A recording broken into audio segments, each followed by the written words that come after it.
How do you use a Moka Pot, you say? A Moka Pot is a stovetop coffee maker. It's something you probably got for a wedding anniversary or a home warming, a housewarming, and you know already it probably makes a very bad cup of coffee. Well, it doesn't. You make a bad cup of coffee, and I'll show you how to make a good cup of coffee with this Italian aluminum Moka Pot, made in Italy. Most are made in Italy. They come with a wooden handle or a plastic handle. And if I remember correctly, about 70% of the people in Italy make their coffee this way, on the stovetop, and so will we.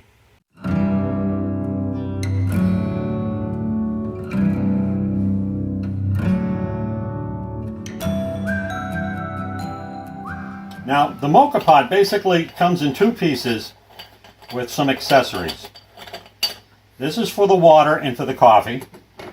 And this is where the coffee percolates into. It comes with a pre-installed filter. This, with the pinholes in it, is set up for espresso powder, which is a very, very fine powder. There's a silicone O-ring here. If you wanted to make a regular cup of coffee with this, you would just switch out the filter with a filter that has bigger holes in it. If you tried to make a regular cup of coffee, a regular grind coffee with these small holes, you'll get a very watery brew. So that's your first mistake. Small holes you'll have to use. Holes before bros. All right, with the very small holes, you're going to have to use the espresso powder, which is a very fine grind. Anything larger than a fine grind, switch out, and you can order these online. The well comes with the coffee filter in it, and this is where the water goes in here. The easiest way to remember how much to fill this is to the bottom of that escape valve in there. Can you see that? Just fill it up to the bottom of the escape valve. If there's too much pressure built up in here, this valve will release the pressure so the thing doesn't turn into a hand grenade and explode in your face. Okay? So now we're going to put everything together.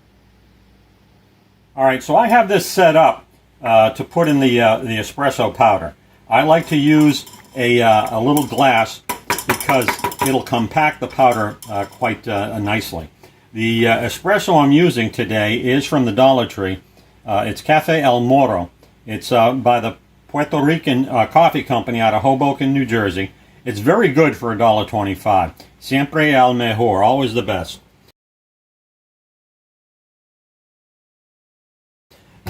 So let's get this filled.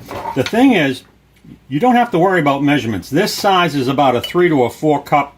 As long as you fill the water to the bottom of the escape valve, you're going to have enough water for the entire brew. So what you do is you just put your espresso powder in, and to get a nice tight pack that will turn into what's called the puck, I just put some in, tap it, swirl it around like that, and it goes nice and even. So you just keep putting in your powder, swirling it around and tapping it until you get just below the lip of the actual filter. That's as much as you need to put in. So there is really no measurements. It's just by sight. Tap, tap, tap. Swirl, swirl, swirl. And you want a little lip here because as the water comes up through the filter, the coffee is going to swell and sort of bloom a little bit. Any excesses will fall into the glass, hopefully. And that looks pretty good.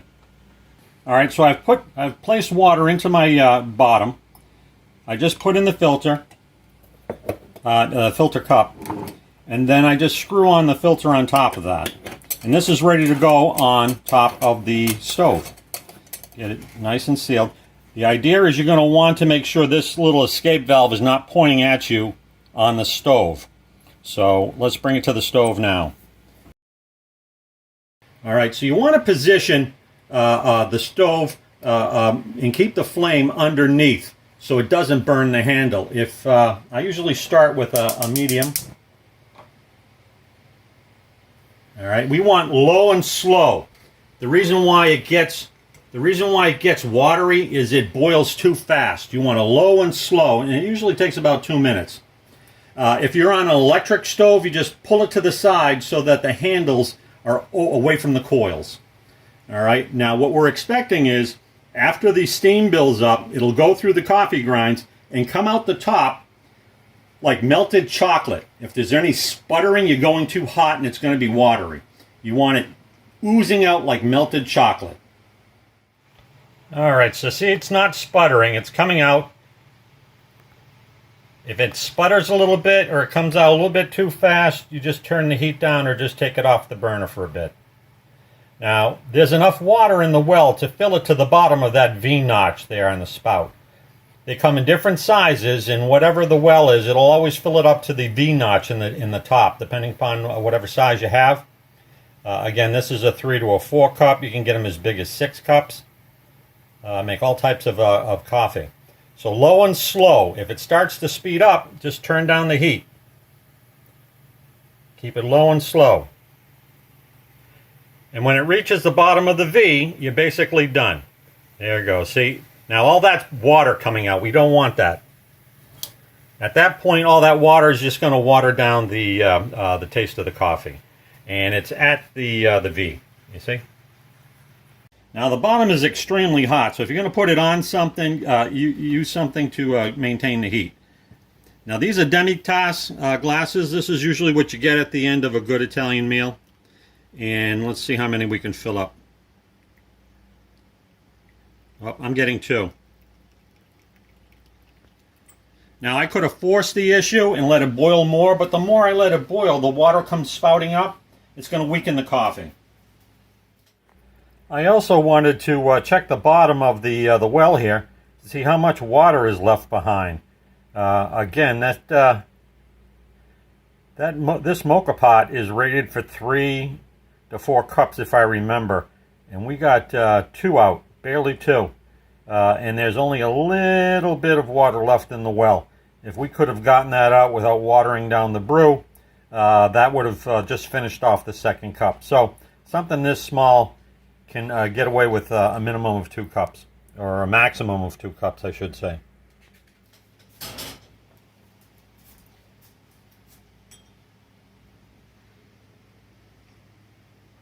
Very hot, very strong, but it doesn't have a bitter taste. It's actually pretty good. The Cafe El Morro is actually pretty good for the money. Now, Moka Pots are easy to find online, or you can go to Target. They're very inexpensive, even Walmart. Very inexpensive to very expensive. You can get them at yard sales, most likely, and you can pick them up at Goodwills if you keep your eyes open. The only thing you want to make sure of if you get a second-hand one is that the safety valve is clean, not caked with anything, and check out that O-ring and filter. Make sure the O-ring, it's silicone, make sure it's in good shape, and that you have the right size filter, the small pinpricks, if you want to make espresso. That's hard. That's not soft at all. You can see I had to really pick at that to get it to come up apart, and it's still in a clump. That means you made a really, really good brew. The puck is intact, no holes, and it's hard as heck. So that's one way to find out if you've created a nice cup of coffee with your Moka Pot. Finally, when cleaning your Moka Pot, wipe down the excess water. You can still leave it out to air dry, but wipe down the excess water, and you'll be good to go for your next pot. Hope you enjoyed this video. If you have any questions, just leave them below, and we'll answer them. Thank you.